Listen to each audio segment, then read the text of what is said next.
정준희 기자가 보도합니다. 지난 2003년 출고된 세단의 예비 타이어입니다. 원래 달려있는 주행용 타이어와 똑같습니다. 하지만 최근 자동차 제조업체의 방침이 바뀌면서 요즘 출시되는 차들에서는 이런 순정 타이어를 찾아볼 수 없습니다. 같은 회사에서 올해 출고된 차량의 스페어 타이어는 순정 타이어보다 폭이 좁고 가볍습니다. 문제가 생겼을 때 가까운 정비소까지 이동하는 데만 잠시 쓰라는 겁니다. 아예 스페어 타이어가 없는 차도 있습니다. 대신 구멍난 타이어를 현장에서 직접 떼울 수 있도록 간단한 수리 장비만 넣어놨습니다. 부피가 크고 무거운 스페어 타이어가 사라진 만큼 훨씬 경제적이라는 게 제조업체의 설명입니다. 무게가 한 20kg 정도 감소가 됩니다. 그러므로 해서 연비가 향상이 되는 걸로 알고 있고요. 트렁크의 공간 활용도가 높아집니다. 하지만 임시 타이어는 고속으로 달리면 위험할 수 있고 수리 도구도 타이어가 찢어지거나 큰 구멍이 뚫리면 별 소용이 없습니다. 카센터 가가지고 또 갈아 끼워야 되는 불편함이 생기는 거잖아요. 그래서 어떻게 생각하면 좀 손해보는 것 같다는. 차량 무게를 줄이려는 노력은 환영할 만하지만 위급할 때 필요한 스페어 타이어까지 굳이 없애야 하는지 반문하는 소비자도 적지 않습니다. MBC 뉴스 정준입니다. 해외 금융 악재로 국내 주식시장이 폭락하자 부동산 시장도 얼어붙고 있습니다. 강남 일대에 급매물이 쏟아지고 있다는 소식입니다. 경제 소식을 김세희 기자가 전합니다. 서울 강남 부동산에 투자했던 사람들이 최근 급매물을 쏟아내고 있습니다. 재건축 대상인 서울 개포 주공 1단지 56제곱미터는 지난달 10억 1,500만 원에서 최근 9억 6천만 원까지 떨어졌습니다. 잠실 주공 5단지 110제곱미터 역시 지난 5월 11억 8천만 원에서 10억 4천만 원까지 내려갔습니다. 지난해 유전자 조작 농산물 수입량이 1년 전에 비해 2배 가까이 늘어난 것으로 파악됐습니다.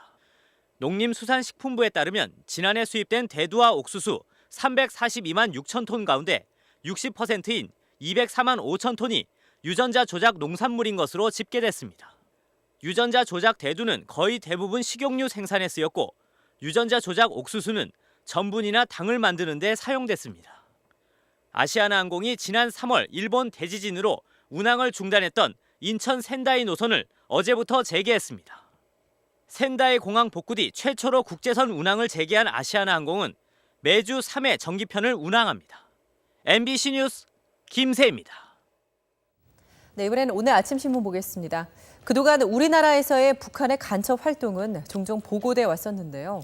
네팔에 있는 한 북한 식당이 한국인을 대상으로 첩보 활동을 벌여왔다고 합니다. 관련 소식 함께 보시죠. 네, 먼저 국민일보입니다. 네팔의 수도 카트만두에 있는 북한 식당이 한국인 손님들에 대한 동향을 파악해서 북한에 정기적으로 보고를 해온 사실이 드러났습니다. 지난달 네팔 세무당국이 세금 포탈 혐의로 북한 음식점인 옥류관을 조사하는 과정에서 이 사실을 확인했다고 하는데요. 이 식당의 업무용 컴퓨터에는 국내 유명 상학인들을 비롯해서 한국 손님들이 방문한 날짜와 또 이들이 나눈 대화 내용이 기록돼 있었다고 합니다. 북한이 해외에서 100여 개의 식당을 운영하고 있는 데다가 한인들이 주요 고객인 점을 감안하면 다른 식당들에서도 비슷한 활동이 이루어질 것으로 보인다고 이 신문은 전했습니다. 이어서 한국일보 보겠습니다.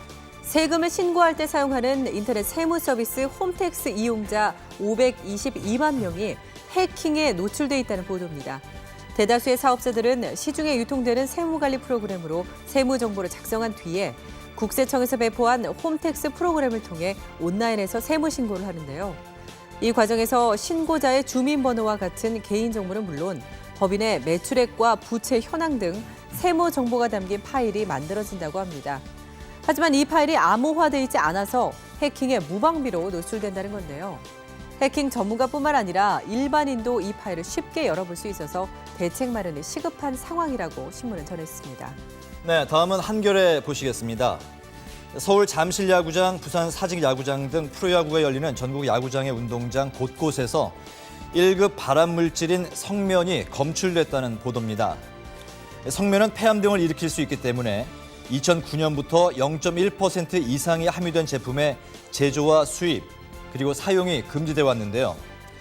국내 프로야구장의 과거의 성면 패광이던